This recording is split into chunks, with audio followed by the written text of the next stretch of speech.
Tere!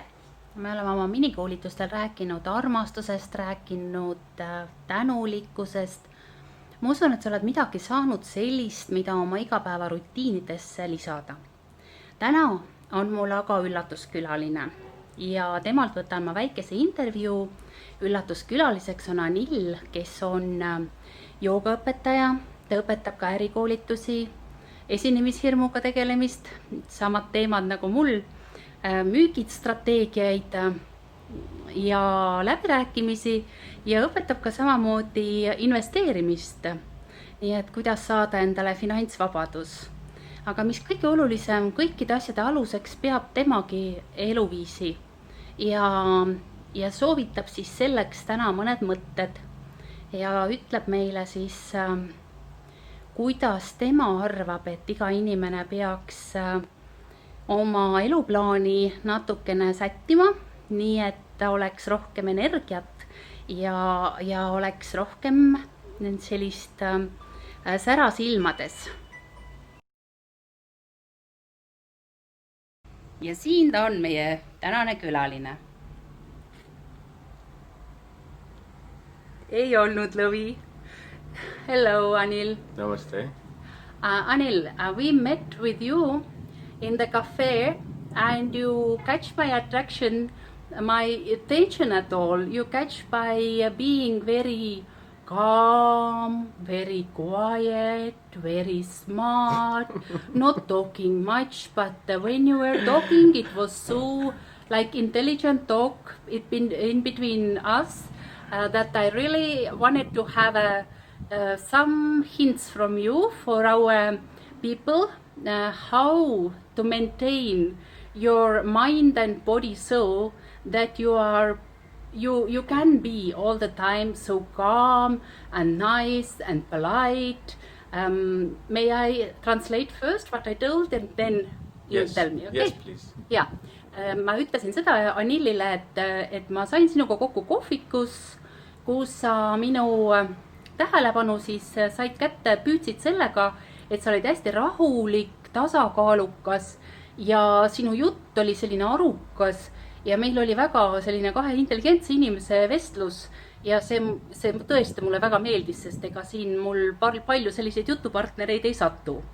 Ja Anil ise on Delhist ja nüüd anname talle siis võimaluse öelda, et kuidas on võimalik oma keha ja siis meele eest niimoodi hoolt kanda, et olenemata sellest, mis elus juhtub, on kõik hästi sinu sees. Yes, please. Namaste. Thank you, Katrine, for giving me the opportunity to interact with your wonderful audience today.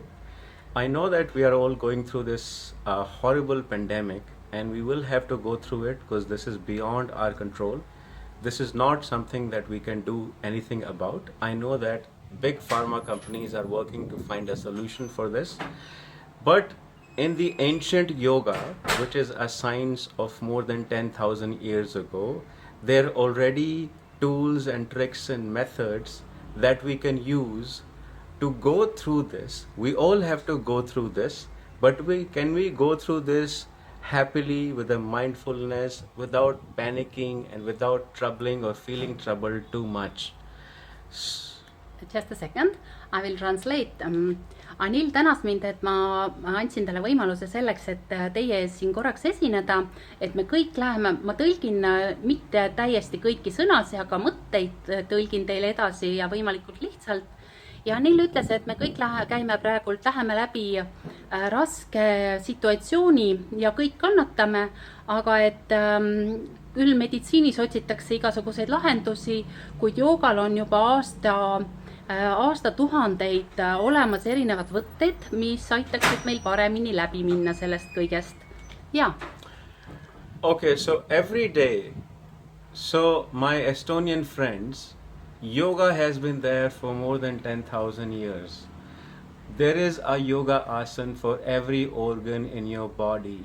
Like you buy a car and you maintain every part of your car, there is a yoga asana for every organ of your body. Your mind, your soul, your heart, all your limbs, your spinal cord. Thank you. I translate again. Nii nagu kallid Eesti sõbrad, nii nagu autol, nii on ka inimese kehal ja mitme tuhandeid aastaid siis vanal jooga praktikal on iga inimese keha organi jaoks olemas asana ehk siis asend, mis talle väga hästi sobib. Nii nagu on autol, igat autojuppi tuleb mootorit, käigukangi, kõiki tuleb omal moel käsitleda, nii on ka jooga ja sinu organism. Kõige jaoks on midagi. Okay, so today in this short conversation, I would like to talk about the importance of breathing. Täna ma tahan sulle rääkida hingamise tähtsusest. So in Ayurveda, it is said that we get limited number of pranas. Pranas means breathing, inhale and exhale. Joogas öeldakse seda, ajurvedas öeldakse seda, et inimesele on antud elu jooksul teatud arv sisse ja välja hingamisi. So since we get a limited number of times to breathe, it is important that we make the maximum out of each breath. So when kuna on meile antud ainult loetud arv või hingetõmbeid, siis me peame saama sellest maksimumi. So when we are a child, when you see a child sleeping, a baby sleeping, when they exhale, their stomach fills up like a balloon. Kui me vaatame väikest last, kui väike laps magab, siis tema sissehingamisel kõht läheb paksuks nagu õhupall. When they exhale, ja kui väike laps välja hingab, siis ikka tugevasti nii, et kõht läheb sisse. Their stomach like punctures a balloon. It squeezes. Kõht on nagu tühjaks lastud õhupall. Every time they're breathing, they're making the most out of every breath. Their lungs iga kord, kui nad hingavad, siis nad võtavad maksimumi igast hingetõmbest. So their lungs are taking the maximum oxygen. Nende kopsud võtavad maksimaalselt hapnikku. And their lungs are also exhaling or exiting the maximum carbon dioxide from your body. Ja samuti lükkavad nad kehast välja süsihappegaase maksimaalsel kogusel. So it is really important for us to watch our breath. Sellepärast on väga oluline vaadata, kuidas me hingame. Normally when we're breathing, we don't even realize that we are breathing. Kui me hingame, me tavaliselt isegi ei mõtle sellele, et me hingame. It's happening like a passive exercise. See juhtub lihtsalt nii nagu passiivne harjutus. Whereas it should be an active exercise. You Tegelikult peaks olema aktiivne harjutus ja sa peaksid olema võimeline jälgima oma hingamist. Whenever we are angry, we are stressed, watch your breath. It will always be shallow breathing, not proper breathing. Pane tähele, iga kord, kui me oleme vihased, siis on meil selline pealispinnaline hingamine, aga mitte korralik sügav hingamine. When we're angry, we're not breathing properly. And if you start breathing properly, siis vihasena proovi hingata õigesti, sügavalt ja rahulikult. When we start breathing properly, even if we are angry and emotionally charged up, the anger dissipates. Ja kuigi me võime olla väga vihased ja emotsionaalselt väga endast väljas, siis õigesti hingates kaob see viha ära.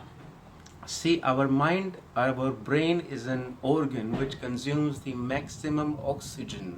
Meie aju vajab ka maksimaalselt hapnikku ja kasutab seda aktiivselt. So for our brain to function properly, selleks, et ta hästi we need to töötaks, make sure that it is always supplied with enough and et more me anname oxygen. Võimalikult maksimaalselt oma ajule hapnikku. Have you ever realized that you feel like abusing somebody, you're angry at somebody, you're passionate about something? Kui sa oled kellegi peale vihane või oled sa millestki väga erutatud. But if you start writing all that you want to say to this person in a couple of seconds, kirjutama seda kõike, mida sa tahad sellele inimesele ütelda, your anger disappears. Siis mõne sekundiga on sinu viha kadunud. Proovi.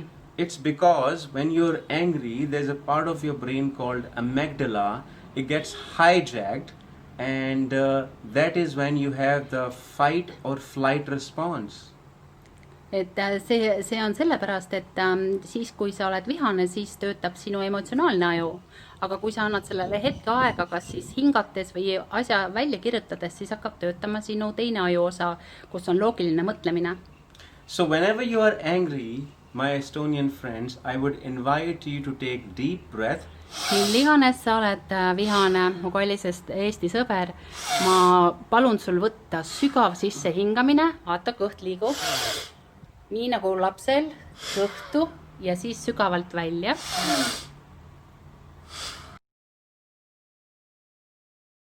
As soon as we start breathing properly, we start breathing deeply, our prefrontal cortex gets activated. And prefrontal cortex is a logical, analytical, and rational part of our mind. And then we realize, why are we angry? Why do we have to abuse ja somebody? Siis hakkab, kui meil hakkab see loogiline osa tööle meie ajus ja emotsioon on jahtunud, siis hakkame mõtlema, et issand, et miks ma olen vihane, et miks ma peaksin kellelegi liiga tegema, miks ma peaksin kedagi solvama, et saab ju teistiti ka. It's our fellow human being. So, see on samasugune inimene nagu meie. So my fellow Estonians, mu sõbrad eestlased, I would only request you to start breathing properly. Ma ainult ühte asja soovitan teile täna, et õpiksite korralikult hingama. I know that I'm not telling you a fancy or complicated ma tean, thing. Et ma ei räägi teile midagi väga uudset ja keerulist. But the most beautiful and the most important and the most powerful things are free and very basic and fundamental. Ja aga tavaliselt nii ongi, et kõige ilusamad ja kõige võimsamad asjad on täiesti tasuta saadaval. So every day when you wake up, after you freshen up, iga hommik, kui sa ärkad üles, pesed ennast puhtaks, please take a 15 minutes to do deep breathing. Siis tee 15 minutit hingamisharjutusi. And meditate for 15 minutes. Ja 15 minutit mediteeri. And you would see such a transformation in your life. Ja sa näed väga suurt transformatsiooni oma elus ehk siis muutust. That you had never imagined. Mida sa ei ole mitte kunagi ette kujutanud. So we will continue talking. We will continue to be in touch. Thank you, Katrine, and I would say thank you, God, to make this meeting possible so that we could get a medium to connect with each other. But I promise you we will be in touch, and until we meet again, please breathe proper, breathe completely, because like I said before, we only get a limited number of breaths in our lives. So make sure whatever breaths you take them complete and full. Thank you, Anil. Namaste. Thank you. And shortly in Estonian. Ja siin ta siis tänas seda, et tal on nii hea meel, et meie siin kohas temaga kohtusime ja et tal oli võimalik siin teiega jagada oma teadmisi ja ütles seda, et ta kindlasti leiab võimalusi veelgi seda teha. Ja siit video altkastist saate ka tema kontaktid, kui teid huvitab rohkem tema joogakoolitus või mõni muu koolitus, saate rohkem temast teada ja saate tema informatsiooni lugeda. Aga meie siin omavahel peame natukene nõu, et kuidas me siis kaks sarnaste alade koolitajad saame koostööd teha. Ja ma natukene seletan sulle hiljem lahti ka selle, kuidas siis mediteerida ja kuidas siis seda täishingamist ikkagi nagu teha. Ja tänaseks siis Anili poolt aitäh, thank you. Namaste.